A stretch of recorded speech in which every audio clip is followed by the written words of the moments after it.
Non, mais surtout que moi, je me souviens au pays, j'aimais lire des BD, les compagnons, des choses comme ça, les Barbara Cartland, les Harlequins. Et on me tapait si on me trouvait en train de lire. Ah bon? Que mes grands-tantes disaient, oui, une fille ne perd pas son temps à lire. Elle cherche, il y a toujours un truc à faire. C'est-à-dire qu'il faut même changer la toiture. Oui, tu montes sur le toit, tu pars.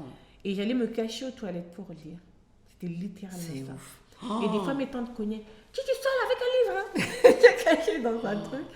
Que j'avais pas l'oisiveté, en fait, chez les filles. Chez les garçons, c'est permis. Ils peuvent aller jouer au ballon, machin, et tout. Mais nous, à partir d'un certain âge, préadolescence, c'est terminé. Tu en cuisine, tu en machin. Alors, s'il y a un mariage ou quoi, vous êtes hôtesse forfait, protocole d'accueil, c'est toute une vie. En plus, nous, on était des enfants de pasteur. Donc, nettoyer l'église, balayer l'église, tout le truc d'après. Ok, il y a toujours un truc à faire, donc tu peux pas être là à lire ton Harlequin. Et c'est pour ça que nos parents n'étaient pas à notre service du tout. On était au service de la bonne main-d'œuvre pour la famille. Et on va dire, bah, attends, tu as à boire, à manger, tu as une maison, tu as une lit pour dormir. C'est quoi ton problème? Tu te blancs de quoi? Et je me souviens d'ailleurs, quand mon aîné avait 7 ans, la maîtresse avait demandé qu'il voie une orthophoniste parce qu'il ne prononçait pas bien certaines lettres, etc. Et la dite orthophoniste est également psychologue pour enfants. Et voilà une séance, comme je trouvais complètement nul, il va finir par parler normalement. Il disait poids pour dire toi, et puis confondant les ans et les on. Ouais. Si c'est pour ça, vous allez me faire payer 35 000 francs CFA par séance. D'accord, allons-y. Mais ça arrive très souvent chez les enfants, ça en plus. Et au bout de la première ou deuxième séance, je ne sais plus, quand je reviens, la dame me dit oui, madame, j'ai demandé à Cheese de faire des dessins, machin. Donc il a dessiné un monde où, quand il était petit, tout était bien avec sa mamie, il vivait dans un château. Et puis maman est arrivée, alors maman c'était un loup, avec des dents de loup, des crocs, des griffes de loup et tout. Mais j'étais bien dessiné loup, et en bas du loup c'est écrit maman, mais avec des cheveux, une dame et tout. Donc il me dit voilà, je voulais vous en parler. J'ai dit que madame, laissez comme ça. Vous êtes là pour lui apprendre à dire on à la place de on, et puis voilà, hein, c'est tout. Moi je suis pas dans les conneries là. Mais vraiment elle insistait, parce qu'elle me dit non, je vais devoir signaler à l'école et tout. Je lui dis que quoi? Il m'a dessiné en loup. Et c'était où? Au Gabon. Ah ouais? Et du coup, il y avait des séances où je devais aller, mais j'étais tellement saoulée. Aujourd'hui, je comprends à peu près ces choses. Oui. Mais même quand je parlais avec mes cousins, ils disaient c'est quoi? Que Brian qui dort dans la clim, il mange des pommes tous les jours, et puis tu vas lui payer 35 000 parce que. Non, c'est surréaliste. Non, c'est surréaliste pour les gens. Et à la fin, en fait, de l'histoire, il s'est avéré que mon fils était juste pas à l'aise avec le fait d'avoir un petit frère, puis un autre petit frère. Ce qui est normal. Mais après, je ne banalise pas ces choses. J'essaie juste de dire d'où on vient, que tu vives mal d'avoir... Moi, je détestais ma petite soeur quand elle était bébé. J'ai des souvenirs, je volais son biberon. Je m'en souviens. Pour autant, ma mère n'aurait jamais payé un psy, même à 1 euro, pour que je fasse des dessins. Mais j'allais m'asseoir dans la salle d'attente. Et à chaque fois, elle me montrait sa collection de dessins, tous plus moches les uns que les autres. Et je ne me sentais pas concernée du tout. Elle me donnait une liste de jeux à faire avec lui. Je peux passer pour une maman affreuse. Mais je disais à la dame, excusez-moi, j'ai 3 enfants, dont un bébé de quelques mois. Vraiment, la perception que mon fils peut avoir de moi, là, c'est pas mon problème. Hein. Il vit dans une villa, il va à l'école française. Je me souviens, j'ai même dit, il mange le jambon tous les jours. Et la dame m'a dit, où est le rapport? Oui. Il dit, vous savez combien de fois, non, moi j'ai le jambon. Mais t'es quand même allée? Mais j'y allais, c'est obligé. Mais en fait, y aller, et tu as découvert sur place. Mais je disais à la dame, non, je devais l'accompagner au séance, mais je lui disais ce que j'en pensais. Que pour moi, c'est des conneries. Vous fatiguez les gens. Vous savez comment c'est dur d'être maman? Surtout, j'avais un nouveau-né, le dernier, avec les premières semaines. Donc tu dors pas? Qu'est-ce que j'ai à foutre en fait de vos histoires de coloriage, de dessin? Elle me donne des listes de. Alors vous allez jouer au truc avec lui, tel jeu, le Uno. Fallait me voir le soir. Non, moi j'ai pas envie. Mais je jouais le jeu. Et avec le recul, quand on en parle avec mon fils, et même ses petits frères, il dit Brian, tu as fait quoi? Ils en reviennent pas en fait. Que. Tu as amené maman chez un docteur parce que tu n'arrivais pas à lui en parler, puis maman c'était un loup, j'ai dit, comme vous entendez là. Mais c'est pour dire, même si je n'adhère pas forcément à une partie de la vision de l'Occident pour l'enfant, par intérêt pour mes enfants, j'ai toujours joué le jeu. Je vais toujours jouer le jeu. Je vais essayer, parce que j'ai pas l'impression d'avoir la science infuse, mais je revendique cette maternité où le parent commande, où le parent sait mieux que l'enfant. Même à l'âge adulte, aujourd'hui, je continue de boire les enseignements de mes tantes, ma mère étant plus de ce monde, de mes grands-tantes. Je me dis, elles ont tellement vécu, elles ont tellement de choses à m'apprendre. Je n'aurai jamais la prétention de me dire, parce que j'ai 40 ans passés, je sais tout. C'est faux. Demain, j'en saurai toujours. Tu sais rien. Enfin, voilà, exactement, c'est ça. Exactement. Et surtout, ma tante qui a la soixantaine, ma grand-mère qui a 80 et quelques ans...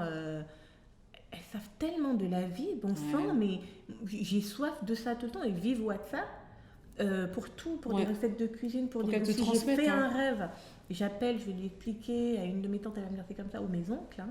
J'en ai une, elle est docteur en pharmacie, mais sa connaissance des plantes lui a été transmise par mon arrière-grand-mère, donc sa grand-mère. Et elle m'appelle beaucoup, toutes les 1 ou 2 semaines, 10 jours à 2 semaines. Et on va faire des salamalecs, les enfants, ça va, machin. Et puis tout de suite, elle va me parler d'une herbe. Et elle dit, tu as la même chose, tu notes. Et je comprends qu'elle est dans la même phase de transmission que mon arrière-grand-mère a eu avec elle. Et elle va me donner des recettes pour soigner l'asthme avec des feuilles de papayer, comment la papaye mûre peut être utilisée pour cicatriser des plaies plus rapidement que n'importe quel bandage, comment la tête d'ananas vert et jeune est utilisée en infusion comme un contraceptif. Et ainsi que de connaissances, ma tante a. Et encore une fois, je rappelle, elle est docteur en pharmacie, elle travaille avec l'OMS, etc. Elle développe des médicaments. Elle fait des études de ça, elle a sa propre pharmacie au Gabon, mais cette connaissance de la pharmacopée et ce besoin qu'elle a de me le transmettre par téléphone, je comprends qu'il y a quelque chose qui est en train de se passer. Et quand elle fait ça, j'en parle aux enfants. Et quand il y a eu la pandémie au tout début, je me suis dit, on va faire un live ou deux, j'ai dit aux gens, oui, allez prendre telle herbe, allez boire. C'est ma tante qui m'avait appelé. Je me suis dit, mais elle m'a pas donné ça que pour moi. Non. Clairement pas. Allez chercher au pays tel arbre qui s'appelle écoute machin. En tout cas, si la chloroquine ou la molécule de la chloroquine peut aider plus ou moins à se prévenir de la Covid, oui, il y a une plante chez nous qu'on appelle Zomayo, qu'on appelle Mfou, qu'on appelle Ekouk, qu'on utilise en fait, l'artémisia et la guinia. C'est des choses qu'on trouve chez nous. Ma tante, elle vit à Reims. Elle a sur son balcon autant de plantes comme ça. Elle a de l'artémisia. Elle vient, elle coupe ses trucs, elle fait c'est tout. Elle boit son infusion. Moi, je suis à fond aussi pour ça. Elle me dit, viens, tu viens à Reims, tu fais l'aller-retour, tu reviens avec l'artémisia. Je dis, la police va m'arrêter dans le Ah oui, en plein le train. Bon, je vais leur dire, c'est des petites fleurs. Ouais. Je sais pas ce que c'est. Mais je n'aurais jamais la prétention de me dire, je sais de la vie plus que ma tante. Et c'est pour ça que je dis à mes enfants, même si maman vous saoule des fois, ne vous dites pas que vous en savez plus que moi. Restez toujours humble comme ça, même s'il y aura toujours des choses que vous finirez par savoir plus que moi. Mais j'aurais tellement vécu avant vous d'autres choses, vous aurez toujours à apprendre de maman en fait. Et c'est pour ça que quand je dis, ça suffit. Parce qu'on remet les compteurs à zéro, les pendules à l'heure, et maman, et tu es l'enfant. Et si je t'ai amené dans ce monde, continue de me rendre cet honneur-là, comme moi je continue d'honorer ma mère qui n'est plus de ce monde. Mais tout ce que je fais, je vis pour rendre ma mère fière.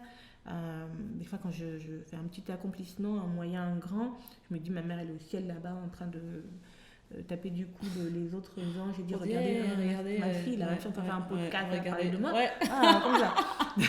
Comme j'essaie de toujours mettre ma mère en haut, et je ne vais pas poser d'actes qui peuvent la déshonorer littéralement. Et je trouve qu'aujourd'hui, on a tendance à ne pas honorer nos amis. Et les honorer, c'est leur donner juste le statut qui est le leur. C'est tout. Comme on honore un roi, on ne discute pas. Le roi, quand il est nul, les machins. C'est le roi, en fait, c'est comme ça. Et ce droit d'aînesse, je pense qu'il faut se battre pour lui, en évitant tous les abus également qui peuvent c'est ça, c'est aussi venir ça. de là. Mais encore une fois, comme je disais, ça nous apprend l'intelligence émotionnelle. Vraiment. À canaliser nos émotions, canaliser nos frustrations. Et on peut se retrouver comme ça, dans les réunions de travail avec une collègue qui nous saoule. Mais on ne laisse rien transparaître parce que oui, l'éducation qu'on a reçue a fait que même quand on avait envie d'étrangler notre mère, moi je souhaitais des fois, quand je voulais aller à une boum, ma mère me disait non. Oh là là, j'imaginais comment j'allais la tuer. Que je vais l'attacher à un pick-up, je vais démarrer. Je pousse ma mère dans l'immeuble, mais j'avais des pensées de merde, je voulais me prendre ma vie, c'est pas possible et tout machin. Et aujourd'hui, je vois des fois ma fille pour un petit truc. Tu pris ma vie, quelle vie? Tu as quelle vie même? Je te jure. Enfin, moi là-bas. Tu crois que j'ai déjà pour lui? Mais attends, tu vas grandir. Tu vas même vouloir me trucider, m'empoisonner. Et c'est pas grave, maman est passée par là. Elle sait que les pensées vont aussi là-bas. Bien sûr. Et heureusement que ma mère m'a dit non des fois. Mais des fois, je rêvais. Pourquoi t'es pas ma mère? C'est pas possible. Pourquoi t'es pas ma mère? On trouve toujours les autres comme mais on dit ça quand on est petit. Après, oui. Quand tu grandis, tu vieillis, tout ça, voilà. Et quand on devient parent aussi. Quand on réalise le sacrifice aussi des mères, le corps qui est changé, la perte de sommeil totale. On vit comme un zombie pendant des années. cette peur permanente quand l'enfant n'est pas sous nos yeux. Ouais, l'instinct de Qu'est-ce qui peut lui protection, de arriver survie. tout le Ouais. temps. Et puis la résilience, hein, tu l'as dit. Aussi, bien sûr. Parce que ça, c'est surhumain quand même chez la femme, hein, ce truc-là. Et puis une force surhumaine qu'on ne savait pas qu'on a, et la certitude de ce que si quelqu'un entre, tire, on va sauter devant et prendre la balle sans la moindre hésitation et mourir bien heureux. Ouais. C'est des choses, la capacité de ne pas manger pour que son enfant mange, ce besoin de lui offrir une vie que nous, on n'a pas eu. Quand mes enfants étaient petits et qu'ils pleuraient, même mon dernier encore, quand il pleure, j'ai l'impression que ça on me déchire les boyaux. Et j'ai toujours dit, c'est quoi, il pleure quoi? C'est dingue. Même si je sais que c'est juste ses frères qui le tapent. Non, c'est dingue. Ouais. Quand il est malade et qu'on sait qu'on n'y peut rien, et qu'il est peut-être à l'hôpital où il souffre, mais où on réalise la plus grande forme d'amour qui existe. Ouais. Et on se dit, nous, on a pris nos mamans pour acquis. Ah, pardon, maman. Et donc, il y a vraiment ce côté aussi où je me dis, n'attendons pas d'être parents pour honorer les nôtres. N'attendons pas d'être... Mais ça s'enseigne. Je pense que ça s'enseigne. Là, ce que tu fais avec tes enfants, tu leur enseignes ça quand tu dis l'arbre généalogique, ils sont là, oh là là, l'arbre généalogique encore pour le dîner. Oui. Et tu leur enseignes en fait ça. Et surtout, je leur apprends toujours la limite, je suis ta mère. Et nous, quand on dit, je suis pas ta copine, je suis ta mère, nous, on prend ça pour un truc marrant. Non, je suis ta mère. Je suis pas, même je suis pas ton égal. Moi, on dit oui, maman. Non, pas oui comme ça. Tu peux dire oui là-bas dehors. Là, c'est oui maman. Je me souviens même comment j'étais petite, j'avais dit une fois, oui le chien, il m'a dit mais t'es pas un chien, tellement il comprenait pas l'approche de oui maman. Je dis toujours c'est oui maman. Et je sais à quel point ils sont malins parce que des fois quand ils veulent me soutirer quelque chose, mère, chère mère. Non mais quand ça commence comme ça, tu vois déjà le truc, tu vas dire oui, ok, oui, alors là, que là on arrive à bullshit me like. On arrive à mère. Donc vous comprenez le niveau de me mettre en haut parce que je vais me soutirer un peu d'argent ou une autorisation de sortie. Oui, bah oui, c'est ça. Comme quoi. Okay. Mais vraiment pour conclure sur ce sujet sur les enfants, le droit d'aînesse, le fait d'être parent, l'enfant n'est pas roi. Je refuse qu'on lui donne ce statut-là. C'est un être aimé. C'est un être qu'on façonne pour la vie. Qu'on accompagne. C'est un enseignant pour nous aussi. Je pense que les enfants nous éduquent aussi. Clairement. On se rend compte, en fait, d'un enfant à un autre, il faut reprendre la classe. C'est pas les mêmes cours, c'est pas la même chose. Ils ont tellement pas la même personnalité, les mêmes besoins. Et on se découvre des capacités qu'on ne soupçonnait même pas. D'où la fameuse résilience quand on est parent. Et je pense qu'il nous manque beaucoup, c'est la parentalité consciente. C'est-à-dire de se dire ce que je dis, comme dans le couple. Si je dis ça, quel est l'impact que ça va avoir sur mon enfant?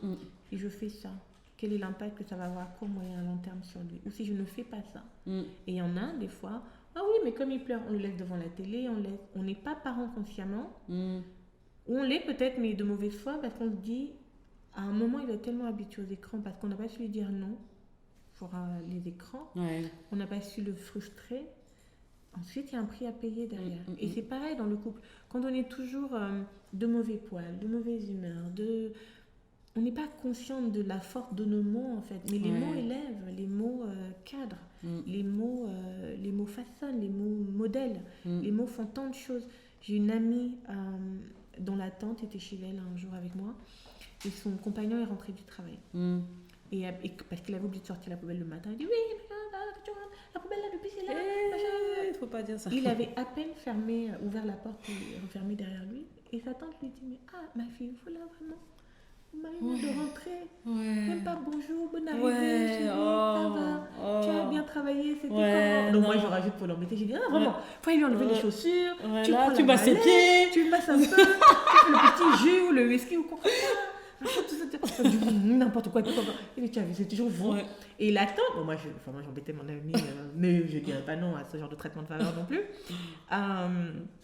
Et la tante lui expliquait non, mais tu sais, et j'ai retenu la phrase, et je vais bien la dire dans le micro. Elle me dit, tu sais, après quand il vous arrive des choses dans vos couples, vous êtes surpris. Et elle disait, tu sais, c'est pas tant ce qu'ils vont chercher dehors, c'est ce qu'ils fuient à la maison. C'est chaud. Oh! Et ça a tellement c'est chaud. En fait, le qui fuit là, ça change tout. C'est pas tant ce qu'ils vont chercher dehors, c'est ce qu'ils fuient à la maison. Et donc, finalement, cette ambiance et ces mots, pas souvent conscients de l'impact, la répercussion chez la personne, la maison n'est plus un cocon. t'es plus un foyer. C'est un endroit où tu fais réprimander tous les jours comme quand t'as oublié un devoir. Au lieu qu'on dise, bon, c'est pas si grave, il y a plus grave sur Terre, et puis voilà, nanana. À peine arrivé en plus, quoi. Et ben du coup, il va chercher de l'air frais à l'extérieur, chez les amis, en faisant du sport, peu importe. Mais et depuis, à chaque fois que je vais chez eux, je les emmène, je dis, Patrick, est-ce que t'as marché les pieds aujourd'hui là? Est-ce que t'as... Il me dit, t'as pas de Covid là. Comme ça. Elle me dit, mais toi, t'es une poète. Je dis, moi, je prends la part de mon beau-frère. Histoire qu'ils se disent, au moins, il y a quelqu'un qui me... Ouais. Et attention, qu'on ne se trompe pas, mon amie est une excellente compagne et tout, mais c'est juste, elle a du mal avec le fait de ne pas dire tout de suite sa frustration pour les petites choses. Et mais on est nombreuses comme ça. Oui, mais la vérité, chez les dames, ils ont l'impression, parce qu'on leur a reproché une chose, qu'on balaie tout le reste. Et évidemment, c'est pas vrai. Pas parce que je me suis plainte, t'as pas sorti la poubelle, que je vois pas toutes les autres chouettes que tu fais. Mais la vérité qu'ils n'arrivent pas à nous dire, c'est qu'on ne dit pas les autres choses chouettes qu'ils font. Exactement. On ne les répète pas avec la même célérité, le même enthousiasme. Et eux, ils retiennent que le truc pas sympa. Parce que c'est généralement ça qu'on dit. Voilà. Donc avant de venir se plaindre d'un truc, ils disent, mais chérie, tu es beau, hein. Bon, la réunion là, c'est bon, hein. Le teint est sorti, peu importe. Ensuite, tu demandes pour la poubelle. Hein. Mais il faut, mais c'est une école de la vie, on dit. Ça si je veux obtenir quelque chose, j'ajuste aussi ma manière de faire. Et c'est pas en agressant avec les mots, en rabaissant, en humiliant, en frustrant qu'on obtient gain de cause. Parfois, on dit, on met d'abord la poudre, la pommade, tu vois. Et ensuite, on peut venir dire au fait. Voilà. Mais calme, on peut dire l'authenticité d'un propos, mais calmement, on n'a pas besoin de... Et c'est là qu'il y a souvent le problème entre le fond et la forme, parce que souvent ce qu'on a à dire est important pour nous, mais la manière dont on l'emmène est tellement mal emmenée, comme un enfant en colère qui va crier « Oui, mais machin, on l'écoute même pas, pas là-bas, ou tu te tais quand je te parle. Mais l'enfant qui viendrait nous voir poser « Ma maman, je peux te dire quelque chose, en fait, je voulais dire, tu sais, quand tu m'as demandé... » On peut dire « Oh mon Dieu, quelle maturité chez lui, en fait. » Et on est tellement fiers d'être cérébraux, émotionnels, etc., qu'on n'a même pas envie aussi parfois de juste être raisonnable et laisser les émotions un peu de côté des fois pour parler de choses qui sont importantes. Mais nous, petits trucs là, l'alarme est sortie, oui, machin, tu me fais ça. Non, c'est juste une sorte de poubelle qu'il faut savoir amener. Et du coup, je pense que c'est un peu le même mécanisme avec les enfants. Arriver à se dire les choses sans intention de blesser, ni de manquer de respect, sans dépasser des lignes jaunes même. D'atteinte de la personne. Ça, tu l'enseignes, ça, tu le transmets, tout ce que tu es en train de me dire. Avec les enfants, j'essaye. Avec mes sœurs également, qui sont toutes en couple depuis des années, etc. Ma dernière petite sœur est très... Comme moi, j'étais à son âge.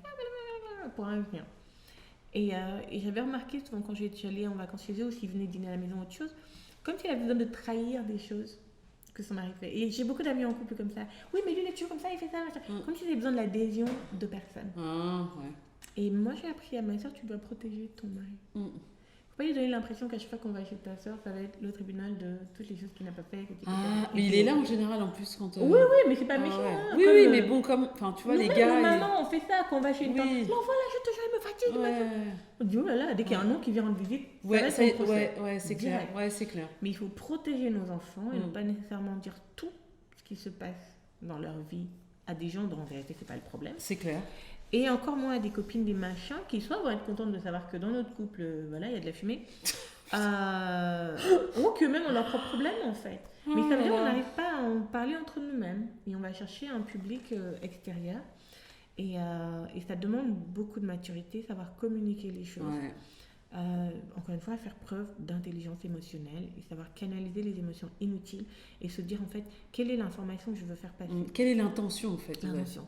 Et j'ai souvent répété à des amis, si tu sens que vraiment tu dis un truc, tu as l'impression qu'il ne comprend rien, il faut répéter tout, bloque et tu dis si j'ai bien compris ce que tu m'as dit, et reformule ce qu'il a dit. Exactement. Et là, il va te dire, bah non, c'est pas du tout ce que je voulais. Est-ce que tu peux me redire alors? Ça peut faire un peu zinzin comme ça, mais c'est mieux. Et du coup, j'ai une amie, elle me dit, moi, tout c'est, si j'ai bien, chaque phrase qu'elle dit, si j'ai bien compris ce que tu m'as dit. Mais tu sais que tu éteins 70% des problèmes en faisant ça. L'incompréhension, Parce que finalement, comme tu l'as dit tout à l'heure, tout est interprétation, Ressenti. tout est spéculation, tout est projection.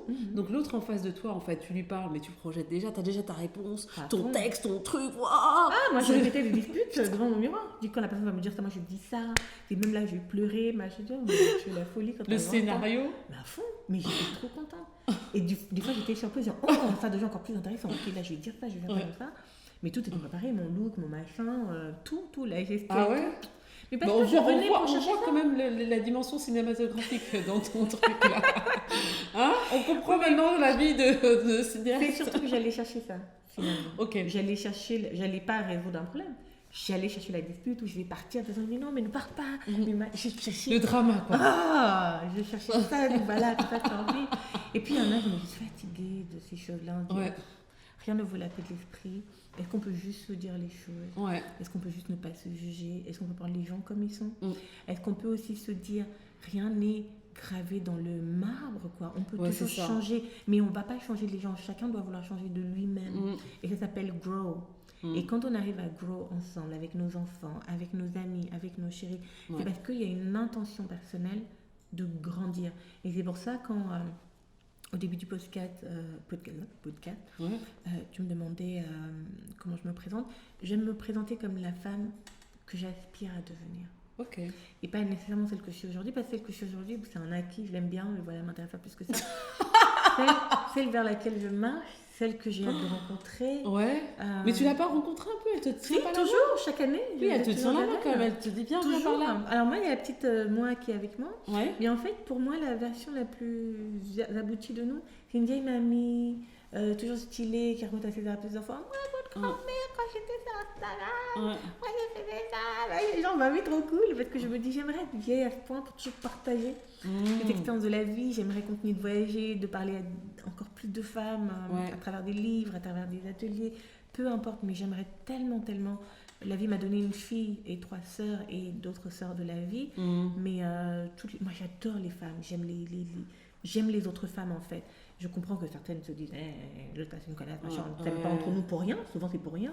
Mais j'aime vraiment, comment dire en anglais, genuinely, la gente féminine. J'ai été élevée par des femmes. Le principe de sororité. J'ai grandi avec des femmes, plein de cousines. Les meilleurs moments de ma vie, je les ai partagés avec des femmes. Les pires avec les femmes. J'aime tellement ça. En même temps, j'ai beaucoup d'amis garçons, ce qui ne fait pas toujours plaisir à leur chérie, parce que on me dit souvent tu as été un garçon dans une autre vie. J'ai une approche assez masculine de certaines choses aussi. Et peut-être une force intérieure qu'on associe aux hommes, moi je trouve. Tu équilibres bien le masculin et le féminin qui est en toi, en fait. Oui, complètement. Donc tu peux t'adapter aux deux genres sans problème. Mais j'aime tellement les autres femmes que je me dis, je souhaite que la vie me donne l'occasion de parler, de raconter des histoires. J'aime beaucoup raconter des histoires. Et je me suis dit, par quel moyen je peux toucher encore plus de femmes? Bon, je ne dis pas nos hommes non plus. Oui, les réseaux sociaux en sont un. Souvent, mes posts, c'est des petites histoires que je raconte. C'est long, c'est machin. J'ai dû raconter plein de petites histoires aujourd'hui dans le podcast. En voulant écrire des livres, ce sont des histoires de ma vie de mère. J'ai un autre livre qui paraîtra dans un peu plus longtemps, parce que je veux prendre le temps de le finir. Et j'en ai le titre, il s'intitule « Ce que j'aurais voulu que ma mère me dise sur la vie ». Mais que le temps ne nous a pas laissé la possibilité de nous dire. Voilà, j'ai fait le tout petit truc en bas. Et c'est sur plein de choses. Ça va de tout, à la cuisine, à l'amour de soi, à l'hygiène féminine. Ma grand-mère qui m'a appris à me laver quand j'étais petite. Mais chez nous, c'est tout un rituel. C'est le coussin. Une femme dans ma chambre, elle répétait tous les matins. Une femme ne mange pas si elle n'était pas, au moins, elle se lève, laver les aisselles, les dents et puis là-bas. On se balade pas comme ça, voilà. Et puis la toilette, il faut être pleine de mousse, on dirait une soirée mousse partie là. Puis la façon dont tu te frottes. Oui, et puis il y a la pierre ponce pour les pieds, il y a ma grand-mère me lavait dans les oreilles, c'est tellement, elle y allait. Énergie quoi. Et je me souviens, quand je suis venue faire mes études, j'avais tellement, j'en avais marre du coup ça, je me douchais juste le gel douche. Je sais pas, j'ai dû tenir un mois ou deux. Je dis non, ça c'est chaud de la saleté. Faut que je trouve un coup de ça. J'ai l'impression que ma mère ou ma grand-mère va le voir ou je sais pas quoi. Comme au Maghreb, elles vont avoir des rituels de beauté avec l'argan, le savon noir, ces choses-là. Chez nous, on doit toujours soindre la peau parce que la peau va desquamer, etc. Ça fait partie des rituels de chez nous. Et j'ai réalisé qu'ils ne sont pas forcément acquis pour tout le monde. Et quand on est une femme noire, il y a des gestes de beauté qu'on nous a transmis ou pas, par rapport à nos cheveux. Ouais, transmis ou pas, le tout pas. un tas de choses, voilà. Ouais. Ma grand-mère se brossait les dents avec du charbon et le petit bâton là pour les tartrer. C'est des petites choses en fait de chez nous. Donc évidemment, ce livre sera un hommage à ma maman, aux choses qu'elle a eu le temps de m'apprendre aussi et pas du tout et que j'ai appris tout du long. Le livre est dédié à ma fille. Et à toutes les autres filles, sœurs et mamans de la vie, qui voudront le lire, le tenir entre les mains, l'offrir à une autre jeune fille, l'offrir à une nouvelle maman. Et c'est vraiment par chapitre, donc il y a une partie sur nous-mêmes en tant que femmes, la carrière, les études. Vraiment, c'est très évolutif, ça part de moi petite à... Voilà. Il y en aura un autre qui sera dédié à la maternité, ce que j'aurais voulu que ma mère me dise sur le fait d'être maman. Donc pareil, un chouette livre pour les nouvelles mamans, je pense. Avec toujours cette africanité, ces rituels de soins, de beauté pendant la grossesse, avant, donc comment tomber enceinte, comment rester en bonne santé pendant la grossesse, tous ces gestes-là, on sait si bien. Comment s'écouter?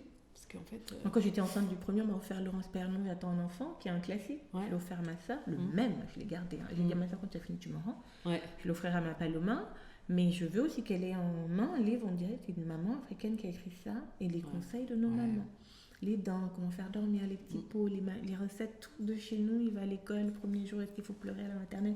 Tout ce joli petit livre. Et puis un dernier sur les amours. Et peut-être un aussi sur la carrière, parce que je sais que c'est deux choses aussi qui intéressent beaucoup les femmes d'aujourd'hui, comme on dit.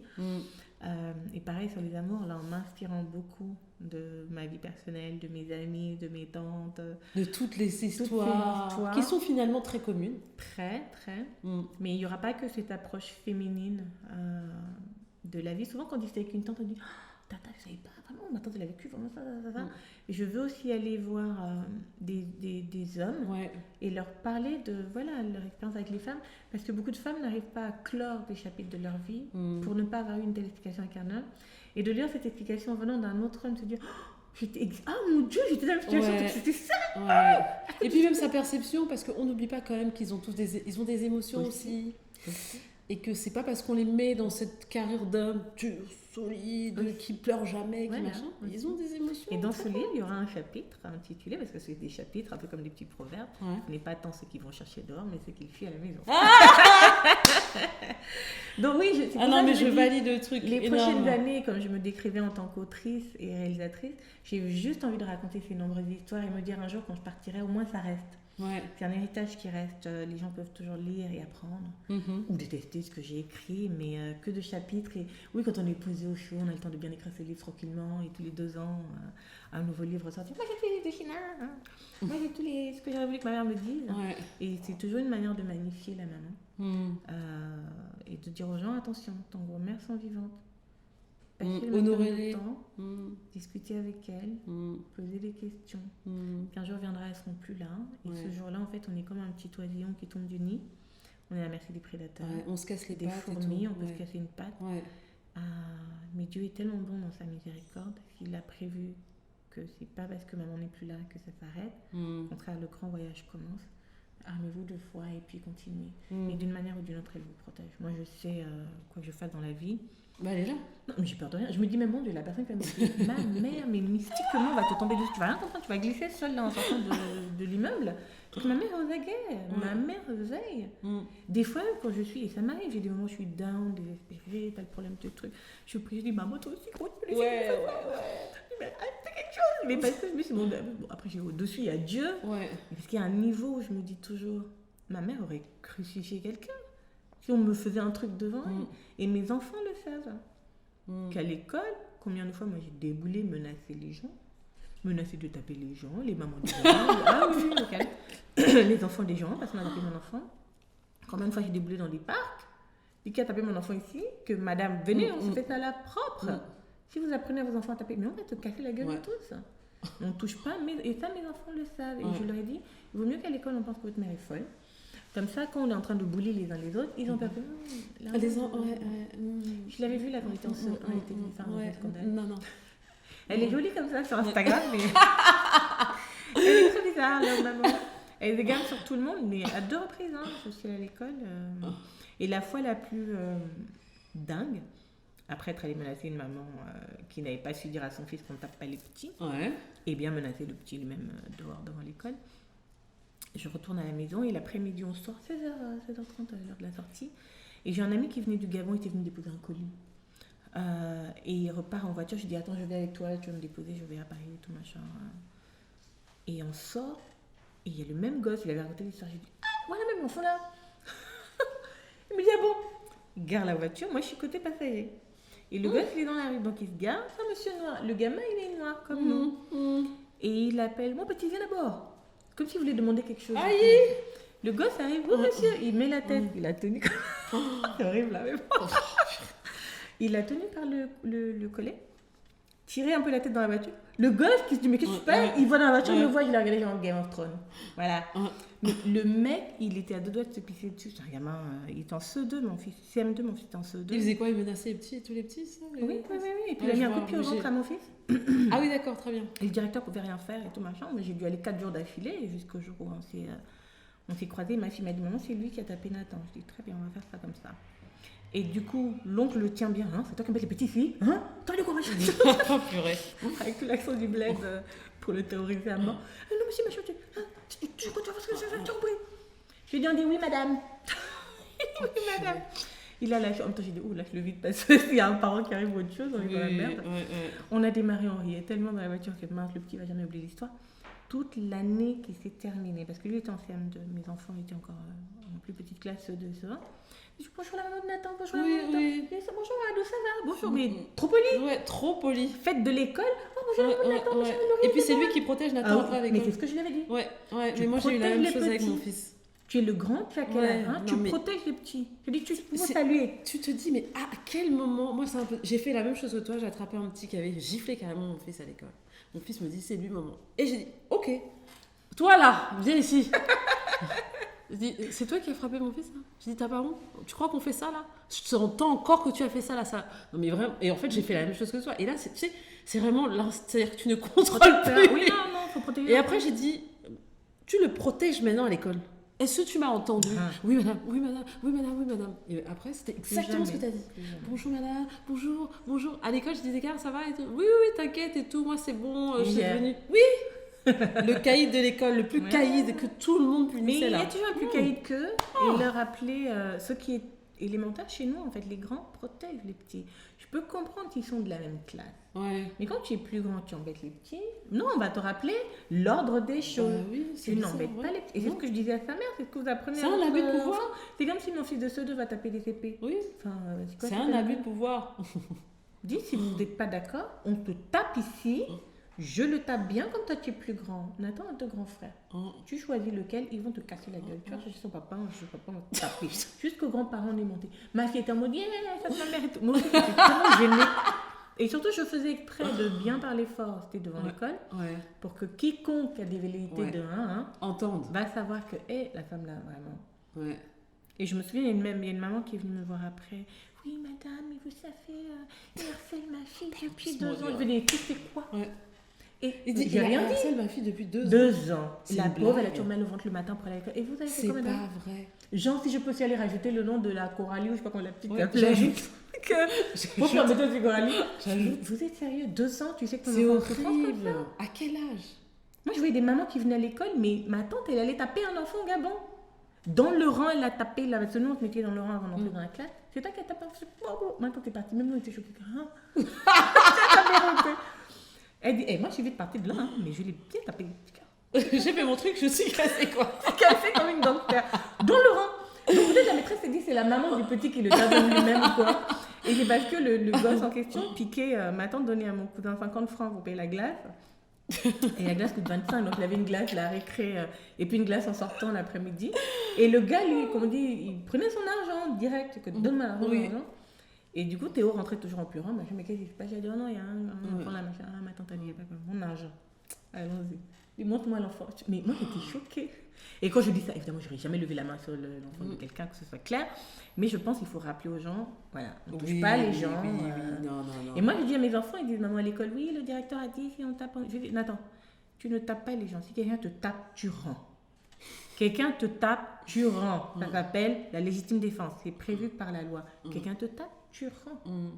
J'ai une très bonne amie gabonaise, Claudia. Elle a 2 fils. À l'époque, ils ont l'âge des miens en plus. Et ils étaient allés à la piscine. Et il y avait tout un groupe d'enfants, machin et tout. Et son fils Thomas, qui avait 7 ou 8 ans, il s'est pris un coup dans le bassin pour enfants. Et les mamans sont autour du bassin. Et Thomas arrive, maman m'a tapé et tout. Il dit, qui t'a tapé? Bon, c'est un petit Libanais, un peu bouboule, machin. Ben, il a mis un bon gros coup. Et sa mère lui dit, donc tu pleures quoi? Retourne, tu rends. Ouais. Thomas regarde sa mère, hein? Elle me dit, China.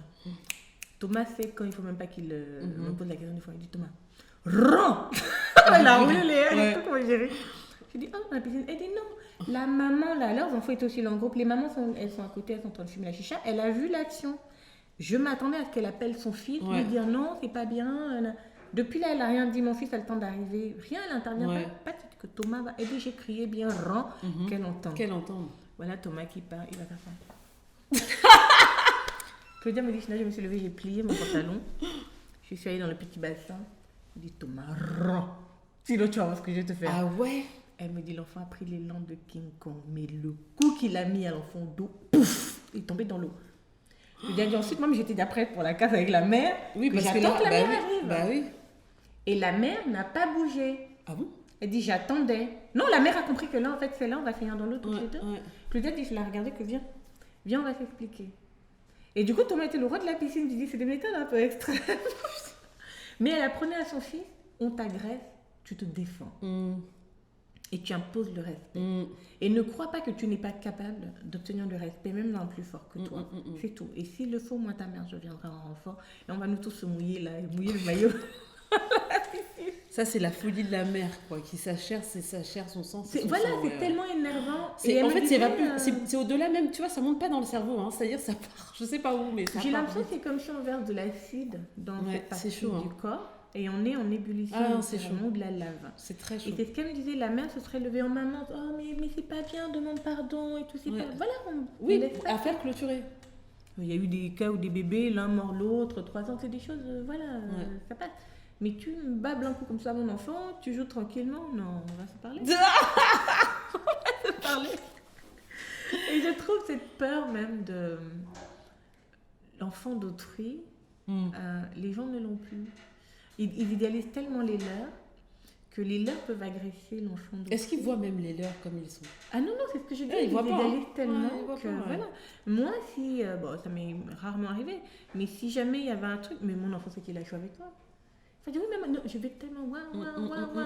Parce que j'ai besoin que l'autre parent ait cette forme de confort et de se dire, elle est juste. Oui. Elle est juste même quand son enfant a tort. Ouais. Et parce que c'est comme ça qu'on m'a élevée aussi. Elle n'est pas de comme si ma fille, non, c'est faux, vous mentez, machin. Et souvent, quand j'allais au collège, qu'on m'a convoqué, mon fils a fait ceci, il a lancé la craie, il a machin chewing-gum, il a collé quoi, il a fait des blagues bêtes au prof. Mon fils savait qu'il va passer un mauvais quart d'heure dans le bureau du directeur. Ouais. Et surtout, j'ajoutais pour que même le proviseur dise non, mais madame calmez-vous. Ça me tuer, ça commence. Et des fois, il me regardait, mais genre, non, j'ai juste fait une blague, je veux pas te tuer. Ouais, c'est bon. Et du coup, le proviseur, jamais très habitué à ça. Que l'enfant là, machin. Et ensuite, quand on sort, il dit, voilà, au moins j'ai réglé ça. Le proviseur va se dire, c'est pas la peine d'en rajouter. Hein. Madame, elle a tellement aboyé son douleur. Donc, il dit, non, madame, vraiment désolée de vous avoir dérangé. Je dis, non, il faut toujours m'appeler. Ouais. Il faut m'appeler. Que, je pense que mon enfant va craindre plus que maman sache. Ouais. Plutôt que le proviseur. Donc, ça va anticiper le... Ah non, là, je le fais pas. Ça, mais ils vont toujours faire. Ils vont toujours okay. faire. Mais moi, j'aime l'idée qu'on craigne nos parents par-dessus tout en disant, ouais. Il y a quand même une réflexion à avoir. Si ça arrive, il y a quand même une prise de la vieille, là, ou du boss. Il faut qu'on change de pays. Il faut qu'on envisage le Groenland. C'est pas possible. Parce que cela ne laisse pas passer. Et moi, j'aime pas laisser passer des choses. Même les enfants disent, oui, maman, il n'y a pas de mais maman. Et des fois, alors, je vais dire, oui, c'est l'honneur de mes ancêtres. Hein? J'ai juste fait du scooter devant le collègue. Et alors? C'est l'honneur de mes ancêtres. Là, ça... Non, parce que je lui rappelle toujours le nom qu'il porte. Ouais. Tu portes pas n'importe quel nom. Ah non. Et c'est parti la litanie sur les noms. Machin. En fait, je l'avais fait ça. Et quoi. Mon fils est genre, j'en peux pas vivre. Je dis, personne ne peut vivre. Non, on n'a pas vécu. Vous vivez, moi je pouvais aller où tu peux pas aller en soirée, tu peux rien faire. Tu passes ta vie à faire la vaisselle et tout. Donc oui, bienvenue dans la vérité de ma vie. Mais c'est comme ça. Tu fais une connerie, maman te tombe dessus. Un autre enfant en fait une, dans la mesure du possible, j'interviens. En tout cas pour dire non, c'est pas bien, ce genre de choses. Et j'aimerais que quelque part, tous les enfants de France et de Navarre se baladent en se disant, si je fais n'importe quoi, il y a des adultes qui vont me tomber dessus. Toi, tu proposes des... Parce que tu as quand même une vraie expertise, au-delà même de... Il y a tes enfants, il y a aussi la distance que tu prends, j'ai l'impression, par rapport à ce que tu fais avec eux. Il faut prendre de la distance. Tu prends la distance et donc du coup, tu arrives, même dans une intervention, on a parlé, on a rigolé avec la petite Zoé là, mais moi je me suis retrouvée à faire la même chose avec un enfant il y a 3 jours. Exactement ce que tu es en train de dire. Il était ici avec sa mère et tout, ça... et tout le monde n'en pouvait plus quoi. C'est-à-dire vraiment, hein, à un moment donné, je regarde la mère, je dis, est-ce que tu m'autorises à faire ce qui va suivre? Mais je ne te dis pas ce que c'est. Elle dit, vas-y Sandra, j'ai attrapé le bagarre, j'ai sorti dehors. Non, je dis quoi? Et là j'ai parlé, tu sais, vraiment avec le truc très masculin. Quoi? Tu vas te calmer là? Il avait 4 ans, tu vas te calmer là. Tu parles encore, tu ne rentres pas, tu as compris? Oui, et là tu sais le truc. Oui, c'est tellement, c'est évident en plus. Oh là là là là. Je pense que le cas le plus fou, et celui-là sera dans ma BD, c'est une amie à moi, très bonne amie d'enfance, qui est la marraine de mon dernier fils, dans le métro à Paris. Et il y a un petit garçon en train de gronder sa maman. Mais quand j'ai dit gronder, il l'insultait. Ouais, ça, le machin. Non, tu blagues. Ah, mais vraiment. Machin et tout, il parle. Et la mère, elle est littéralement en train de pleurer. Et il tire sur son voile, machin, il met des coups de quel âge? Peut-être 12 ans. Et nous, on était étudiantes. Et mon amie Laetitia dit que, mais attends, l'enfant est fou, quoi. Mais quand il a mis un coup à sa mère au tibia, en plus, il est tout petit, mais il a sauté pour taper sa mère. Qui était là, elle essaie de se cacher dans son voile et tout, que non, arrête et tout, machin. Laetitia est allée, mais la mère n'a rien vu venir, elle n'a pas donné la permission. Elle l'a giflé, mais le genre de gifle, t'as l'impression que la tête va tourner. Elle a tenu comme ça, elle a enlevé du sol. Dit, toi là, on t'a dit qu'on tape ta maman, hein? Non, en fait, le gosse qui a rien compris. Et voilà, donc pareil, il utilise du même langage envers mon ami. Genre, tu penses elle a rajouté le deuxième gifle. Même moi, j'étais genre, les contrôleurs vont arriver. Et en fait, à la deuxième, le gosse a été sonné. Ouais, ça y est, et là, c'est retombé d'un coup, quoi. Et là, il parlait un peu plus lentement. Mais lâche-moi. Et dit, on t'a dit qu'on parle comme ça à ta mère, on t'a dit qu'on parle comme ça à une personne. Tu veux que je te rajoute? Non, mais c'est terrible d'en arriver là. Mais incroyable. Et la mère qui arrivait maintenant, qui dit, non, madame, laissez-le, il a compris, machin et tout. Elle même les larmes aux yeux. Hein. Et du coup, elle l'a lâché comme ça. Au même moment, le métro avait, il n'était pas dans le manteau dans le métro. Avant que quelqu'un crie. Parce que, quelle que soit la noblesse de ton intention, tu viens de mettre 2 mandales à l'enfant de quelqu'un. D'autrui. Mais c'est pas de petit gifle, hein. C'est gifle de bagarre avec la rivale. Mais l'enfant, à chaque fois, clignait des yeux comme ça. On est parti dans le métro et il se souviendra de moi toute sa vie. Ah, ça, c'est clair. Purée. Alors, je me souviens, c'est quoi le souvenir traumatique de ta vie? Je me suis retrouvée dans le métro, je crois que j'avais 12 ans, il y a une femme noire qui est arrivée, qui m'a frappée, je ne me souviens plus de son identité, mais bon, ça a changé ma vie. Et ça, c'est des thématiques que j'aborde dans ma BD, en me disant qu'elle ne fera pas forcément d'unanimité. Peut-être je vais même recevoir un backlash sur ces épisodes-là, mais ce sont des réalités. Je ne suis pas en train d'inciter les gens à aller, encore une fois, taper les enfants d'autrui. C'est drôle, c'est une BD qui est plus drôle d'ailleurs qu'autre chose. Il y a quelques principes éducatifs qu'on peut glaner ici et là, mais c'est juste, je raconte mon expérience avec des enfants, des choses tout à fait réelles vécues. Parfois c'est moi avec mes enfants, parfois c'est d'autres. Et la version soft, c'est moi et la petite Zoé la main. Et donc on discute de est-ce qu'on garde les 2 gifles ok. Vers la fin et que les gens se disent j'ai jamais vu ça dans une BD. Mais si c'était dans les Lascars, ça passait tranquille. Après, c'est une BD, quoi, tu vois. Non, mais tout est inspiré de faits réels. De toute façon, rien n'est... Oui. Mais ce que je veux dire, c'est que le format BD permet de prendre un peu de recul. Peut permettre d'autoriser ça. Sur la chose. Ouais. Et puis voilà, moi, ce que je voulais aussi, c'est que quelqu'un, que ce soit un enfant, un ado, un adulte qui a cette BD dans la main, se dit j'ai jamais rien vu de tel en librairie. Jamais je... Oui, parce que l'idée, c'est pas que les... Enfin, en fait, c'est une BD, tout le monde peut la lire. Que je sois un enfant, que je sois un ado, que je sois un parent, un garçon, un grand-père, une grand-mère. Je me projette, je me souviens moi-même d'avoir eu à un moment donné cette situation-là. Complètement. On a forcément vécu l'une ou l'autre, où on anticipe, on dit les autres font comme ça. Parce que nous, quand on regarde les BD où la maman dit oui, va au mur compter jusqu'à 3. Bon, on se sent pas comme ça, on dit moi j'aurais pas fait comme ça, mais c'est pas grave. Un autre va dire moi j'aurais pas foutu des balles, j'aurais laissé l'enfant taper sa mère dans la rue, etc. Mais c'était juste, too much. On tape pas sa mère. En fait, c'était vraiment ce geste. Non, là, c'est too much. Taper sa maman et la traiter de PUTE et tout ce que le gosse est en train de dire, mais c'est... Non. Et oui, il méritait ses gifles. Voilà. Il les méritait bien. On a trop descendu les enfants. Non, pas du tout. On les aime profondément, de toute façon. Qu'est-ce que tu dirais, du coup, pour clôturer ce podcast, aux gens qui t'écoutent? Tu parlais donc, la Shilona que tu voudrais être, c'est celle qui est dans le futur, c'est ça? Oui, elle est demain, elle est dans une semaine. Elle est déjà Ok, d'accord. Je suis sûre d'être dans Et à l'instant présent, est-ce que tu es quand même fière de ce que tu es? Je suis très en paix. Ok. Je suis très heureuse d'être ma meilleure amie. Ok. De me réveiller à mes côtés tous les jours. Je suis Alain Delon.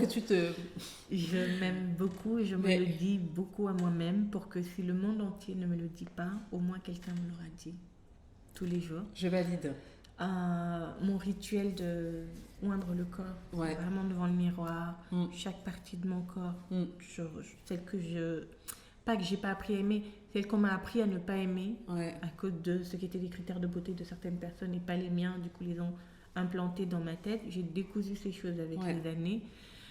C'est mon moment d'affirmation aussi, je me parle, c'est vraiment mon moment avec moi-même.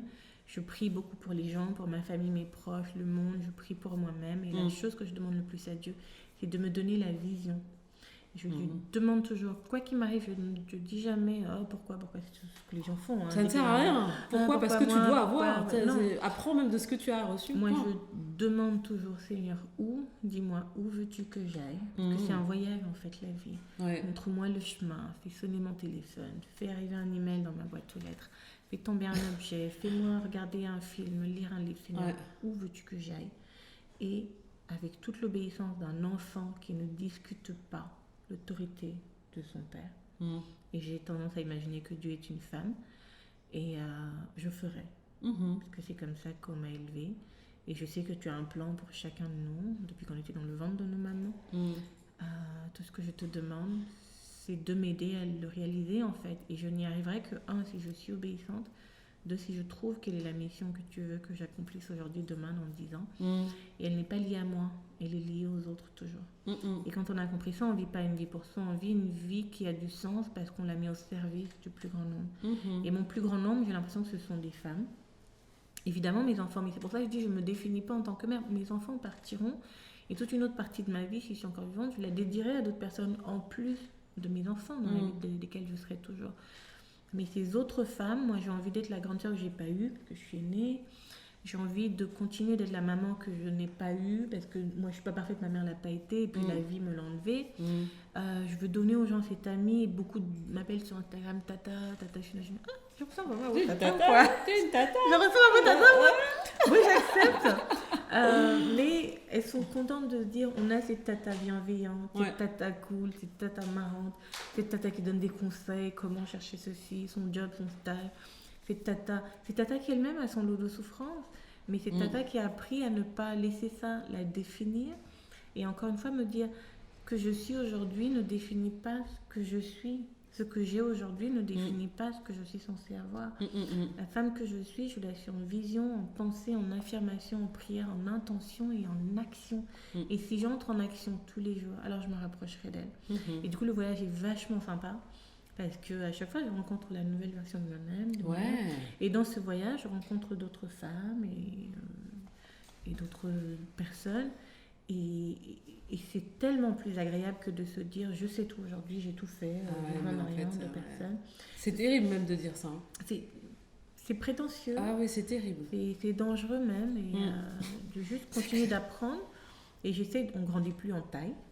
Mais on grandit en maturité. En humilité, en sagesse. En beaucoup de choses. On grandit. Et c'est pour ça que nos enfants nous forment aussi. Et quand je vois le lien, enfin pas le lien, la relation que j'ai avec ma fille, le niveau de patience que je peux avoir. Si mes aînés disaient même juste maman il a dit Alors ma fille peut dire oui tu me caches ma vie, c'est pas possible, c'est pas dire comme ça. Et claque même la porte. C'est toi qui as payé la porte là. Et mes fils me regardent, maman je suis tout. Tu veux pas lui casser la porte comme Rambo? Qu'est-ce qui s'est passé, maman? Tu es où? Que tu casses la porte de qui, machin et tout. Il dit, lâche là, pourquoi cette prime? C'est à montrer comment moi j'ai changé sur certaines choses. Mais toi-même, tu te vois quand tu parles. Des fois, tu vois, t'as une autre entité extérieure qui qui te regarde comme ça, qui dit que mais qu'est-ce. Ah, laisse. Non, et puis on a la flemme, on choisit ses combats.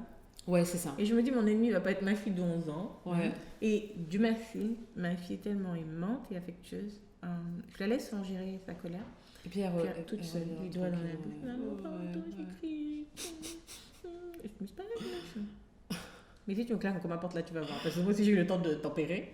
Avec le Dieu. Et, on se remet bien comme il faut. Mais c'est un beau voyage. Et je pense que les gens n'apprécient pas suffisamment le fait d'être en vie. Et quand on se réveille et qu'on dit ah tiens, T'Challa est mort, ah tiens, Kobe Bryant est mort, on se rend compte en fait comment des vies fabuleuses, mais ils n'ont pas eu les vies les plus fabuleuses, nos vies à nous aussi sont fabuleuses. Ouais, exactement. On peut s'arrêter du jour au lendemain, mais pourquoi T'Challa on l'a aussi durement pleuré, et pourquoi Kobe Bryant on l'a aussi durement pleuré, pourquoi Michael Jackson on l'a aussi durement pleuré? Parce qu'ils ont mis leur vie au service d'autrui. Et ils ont touché tant de vies sans forcément jamais rencontrer ces personnes par le talent qui était le leur. Et sans forcément même, tu vois, c'est quand même, parce que bon, Black Panther c'est quand même particulier, tu vois, premier héros noir, etc. Enfin, c'est la charge émotionnelle extrêmement forte, quoi. Donc je sais même pas si lui il pouvait se rendre, enfin il peut pas se rendre compte. Quand il faisait ce film, il savait l'impact que le film la charge émotionnelle. Il savait l'impact qu'il aurait dans la communauté noire.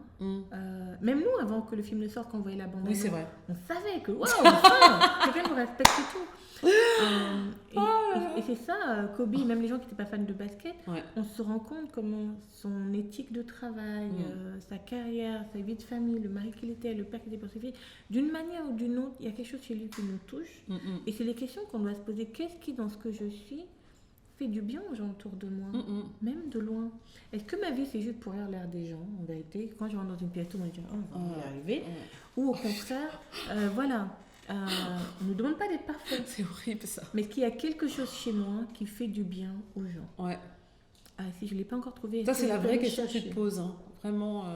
Mais c'est mon être à moi, j'ai pas besoin de fioriture, j'essaye. Et c'est pour ça que les gens me disent comment tu fais toujours pour rester calme? Parce que je pèse mes mots, je mesure mes mots. Je ne dis pas des choses qui rabaissent une autre femme. Je ne rentre pas dans ça. J'évite. J'ai mes petits moments de faiblesse aussi, mais j'essaye d'utiliser mes mots pour élever d'autres personnes, à commencer par mes enfants. Je ne parle pas à mes amis d'une manière qui va faire qu'elles se sentent rabaissées. Jamais. J'élève mes proches, j'élève mes soeurs, j'élève mes chéris, j'élève les gens autour de moi. Et je me dis, voilà, j'espère pas, je sais que ce sera le cas, mais je serai plus de ce monde et quelqu'un va croiser, est-ce qu'il va reconnaître un de mes enfants, numéro 1, numéro 4, oh mais ta mère vraiment quand j'étais jeune, très bien. Alors on aura eu une vie qui a été utile, pas qu'à nous et à nos proches, mais au plus grand nombre. Mais le nombrilisme malheureusement nous empêche de vouloir partager un peu de nous qui ferait tant de bien aux gens. Voilà. Et pourquoi? Parce qu'on est trop occupé à détester l'autre, parce qu'il respire, parce qu'elle a une robe, parce qu'elle est prête, parce que... Il n'y a pas autre chose que tu peux faire en fait. C'est une perte de temps. Nous on est tout le temps. Ça c'est la perte de temps. Ça c'est la perte de temps. Mais surtout parce qu'ils ne sont pas conscients que demain n'est pas acquis. Et moi je vis avec l'idée que demain n'est pas acquis parce que. Tu peux mourir demain. Pour une raison simple en fait. Dans ma famille, on a des grands-parents, les parents, et puis tous mes grands-parents sont décédés. Mes parents sont décédés. Les sœurs et frères de ma mère sont décédés. Donc dans notre lignée, je deviens l'aînée. Ok. J'ai à peine 40 ans. Avec mes sœurs, nos enfants. Ça fait pas beaucoup. Les frères et sœurs de mon grand-père, il y en a qui sont encore vivants. Leurs 5, 6, 8, 11 enfants sont vivants. Leurs 20, 30 petits-enfants de ma génération sont vivants. Sans compter les nyama-nyama qui sont bas. Mais nous, on est la lignée où quasiment il n'y a plus grand monde. À part nous. Donc tu te dois... Et je sais que mes sœurs vivent aussi dans cette forme de hantise. S'il arrive un truc à China, et moi je sais quand je prenais l'avion, je faisais des chèques, je laisse à ma sœur, je dis j'ai pas mis de mon temps, s'il y a un crash. Je ne le fais plus depuis quelques années. Elle me dit, mais tu fais bonjour, fais tes choses là, machin. Je dis, si je meurs comme ça. Moi, il y a un jour, j'ai mis de côté, machin. Et mes soeurs me disaient toujours, oui, mais on va faire comment? Je dis, vous vous débrouillez comment si j'ai fait. Mais c'est de se dire qu'à 20 ans, je leur mettais dans la tête que oui, moi aussi, je peux partir. Et je me rends compte qu'il y a un traumatisant pour elles. Parce qu'on ne se dit pas que sa grande sœur va mourir, que ça, on va mourir. On se dit, ils sont là éternellement. Et j'ai des fois des amis sans juger, hein. Oui, ma mère, elle me fait chier, ma mère, elle me fait pourquoi je parle pas à ma mère? Je dis, go. Un jour, tu vas te dire, Seigneur, les 6 mois-là, je les aurais mis à profiter avec ma maman. C'est pour ça que je dis, prenez vos téléphones, appelez les parents, appelez cette amie à qui vous n'avez pas parlé depuis longtemps. capitaliser tellement le temps qu'on peut encore avoir ensemble, parce que demain n'est pas acquis du tout. Non, du tout. Pas besoin de remettre à demain ce qu'on peut faire aujourd'hui. Vivre avec un sentiment d'urgence, vivre avec une vision très claire de qui on est, de qui on veut devenir demain, et ne pas laisser le monde autour de nous convaincre du contraire. Ouais. Quand on a ça, on est bien. Ensuite, si on s'entoure bien, ouais, c'est clair. s'entourer bien, c'est de quoi les gens qui vont petit truc, Moi, j'ai fait un truc, faut voir mes amis. On peut pas. Et surtout sur Instagram, je leur ai appris non, il faut venir commenter, en fait, la meilleure manière de m'aider. Bah oui. Et donc, elles ont ouvert les comptes Instagram à leurs gosses, qui ont l'âge des miens, et même leur compte Instagram, les maris, tout le monde. Dès que j'ai publié là, des fois, c'est la rentrée. Oh, Gina, j'ai pas trop eu le temps, il y avait la rentrée des enfants. Mais je vais voir 15 commentaires d'une de mes copines sur tous les posts. Mais on dirait qu'elle commente sur booking.com. Excellent ce look, waouh, c'est très joli. J'irais bien me l'acheter. Merveilleux, machin. Je dis, mais il fait des commentaires plus naturels aussi. Alors, comment dirais-je? Et je dis, mais tu sais de commenter, non? Et puis j'ai sauvegardé, j'ai partagé, j'ai mis plein de likes et j'ai dit, c'est ça, comme ça qu'on soutient les amis. Bah oui, bien sûr. C'est tout. Et elles vont jamais hésiter, toujours à dire, oh mais il y a telle copine, non, c'est elle qui m'a dit, c'est bien. Du coup, quand je suis arrivée, oui, c'est une amie qui m'a dit dessus. Il y a toujours quelqu'un qui va vouloir partager, entre guillemets, le bon plan. Et c'est ce que je veux inciter aussi les gens à faire. Partager un peu de nous. Partager les belles rencontres qu'on fait aussi, ne pas être jaloux de partager nos amis, parce que finalement, ils vont jamais bien loin. Ils donnent un peu d'eux à des gens qui en ont besoin.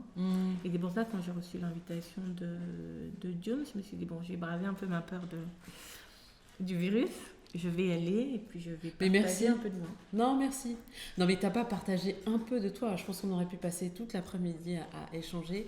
Mais en fait, ce que je trouve super, c'est l'authenticité. Juste, en fait, on pourrait dire, et je te dis, hein, vraiment, il y a plein de gens, ils sont là sur Instagram, ils viennent. Bon, ici, c'est la maison, ici, c'est notre maison, c'est la famille. Donc, on considère que chaque personne qui vient ici et qui se pose là avec nous, c'est la famille. Il n'y a pas de truc de différence, machin. Et le fait que tu partages là avec beaucoup de simplicité, sans savoir que tu ne connais pas.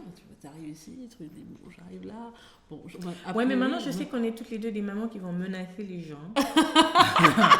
Qui tapent leurs Donc, enfants. c'est bon. Ouais. Donc, c'est bon. Et, de toute façon, il y a toujours un point commun. Il y a toujours quelque chose en commun qui va nous rattacher à quelqu'un. Et oui, on a besoin de créer ces gangs de mamans. Ouais, non, mais c'est bien. Et pas seulement celles qui parlent de lait de soja, machin. C'est bien aussi, hein. Ouais. Disons que moi, je parle d'intelligence émotionnelle à mes enfants tous les jours. Et tous les jours, je leur apprends aussi à se défendre, comme tu le fais. Voilà, parce qu'en fait, il a fait quoi? Je vais raconter une petite anecdote de rentrée. Mais c'est marrant parce que vraiment, quand tu parles, je me retrouve là-dedans. C'est-à-dire qu'il y avait 2 filles à l'école de mes filles. J'ai des jumelles. Et 2 filles, là, je sais qu'elles... les parents étaient un peu loin. Je regarde comme ça, je dis, bon, vous êtes bien avec Shaina et Tayana. Hein, c'est bon, là. Hein, vous êtes sympas, vous voulez... Hein, je compte sur vous. Hein, et si vous voulez menacer, hein, et tu fais ton truc, après tu te barres discrètement. Elles sont en CP, tu vois. Mais elles ont entendu. Et oui, elles sont petites encore. Et c'est pas la première fois... Non, mais parce qu'en fait, c'est genre, je viens, je te grive, ma fille qui rentre avec un truc là, je dis, qui a fait ça? Qui avait ça? Oui. Non, et même ma mère que tu as vue là, elle a menacé sa mère pour dire que vous touchez pas à ma petite fille, hein, vous, machin.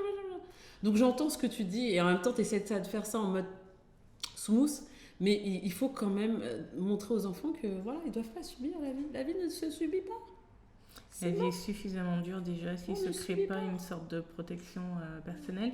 Et ça vient par le fait de refuser de se faire agresser. Ne pas tolérer, parce que certains enfants acceptent, ne disent rien. Ne pas tolérer même quand on te parle mal, dire tu me parles pas comme ça. Non, zéro. Je t'interdis de me parler comme ça. Et de savoir le dire à des amis, tu me parles pas comme ça, j'ai un nom. Mais ça, c'est quand toi, maman, tu transmets ça aussi aux enfants. Aussi. Et quand tu leur expliques ça, là on a parlé, on a rigolé en disant oui, les menaces et tout ça, mais en vrai, le message qu'il y a au fond, c'est que ton enfant voit que déjà, premièrement, tu le défends. Deuxièmement, tu l'écoutes et que lui-même, il apprend à se défendre. Parce que moi, mon fils, c'est quelqu'un de très pacifiste. Tu vois, genre, il y en a toujours un comme ça. Voilà, il est très... je pense qu'il ressemble à ton le troisième. La paix dans le monde. Voilà, truc. Il a toujours il fait des schémas, il crée des parcs, des machins. Il a toujours des inventions incroyables. Il dit, moi, maman m'appelle l'intello. Je dis, ok, on t'appelle l'intello, mais t'es pas un con, quoi. Tu vois, genre, l'intello. Mais en fait... Je te vois, ok. Comme dans Baby Boss, je sais pas si t'as vu cette série fait comme ça là. Je te vois et puis je lui ai appris, enfin il fait des sports de défense et tout. Je dis, si quelqu'un te dérange, tu fais doucement comme ça, et tu pars, tu vois, tranquille.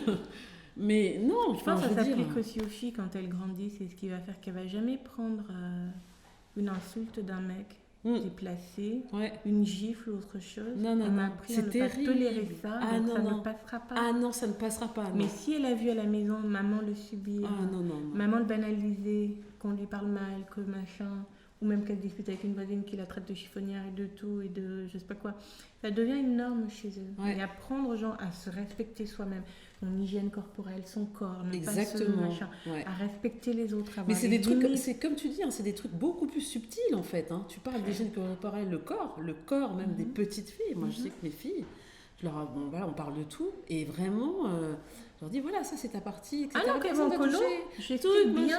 C'est pas quelqu'un qui touche le kiki, les machins, quand quelqu'un t'a touché, tu es sûr quelqu'un. Non, m'en fous, je suis après, t'as le commissariat. Non, c'est clair. Et tu dis oui, mais maman, arrête de poser des questions tout le temps. Je dis, il n'y a pas d'arrête. Non. C'est clair. Je vais toujours demander. Même si tu vas dormir chez les amis, je vais bien te redonner les warnings. Ça, c'est interdit. Oui, mais à l'école, ils sont venus, ils nous ont dit. Et en même temps, quand moi, je vais débouler à la douche pour vérifier si je lave bien. Oui, maman, l'école. J'ai dit, je suis ta mère. Ah, l'école a dit oui. Non, l'école a dit, on n'a pas le droit de nous voir. J'ai dit, je suis ta mère. Bah oui. Tu tires le rideau, tu te laves, passe ton bras, je vais m'assurer qu'elle a la mousse. C'est clair. Bah oui, ou tu mets un maillot, je vais voir comment tu te frottes. Parce que j'ai pas l'impression que tu te laves proprement. Oui, mais ils ont dit qu'on n'a pas le droit. J'ai dit, je suis ta maman, va là-bas, lève-toi. Ouais, mais ça. Rince bien, frotte le dos, passe là, fais ça, gratte le pied et tout. Et dégoûté, genre, oui, t'as pas le droit, c'est mon intimité. J'ai intimé quoi J'ai écrit ça comment Super. Écoute, merci infiniment. J'ai passé un super moment avec toi. Genre vraiment, en fait, je te connaissais par les réseaux, mais vraiment, je tiens à dire que là, c'est comme si je discutais avec une amie depuis 2 heures. Je sais pas, je crois j'ai jamais fait un podcast aussi long. Non, mais attends, sincèrement, j'ai jamais fait parce que des fois, tu te dis, bon, ça va durer, je t'ai dit, ça va durer une demi-heure, 3 quarts d'heure. Je sais que ça dure jamais ce temps-là, mais je dis, bon, en fonction de. Parce que les gens arrivent là, ils savent pas, truc. Mais moi, je t'ai laissé aller où tu avais envie d'aller, quoi. Et voilà, et c'est good, c'était super, vraiment top. Merci beaucoup. Ciao les loulous, bye.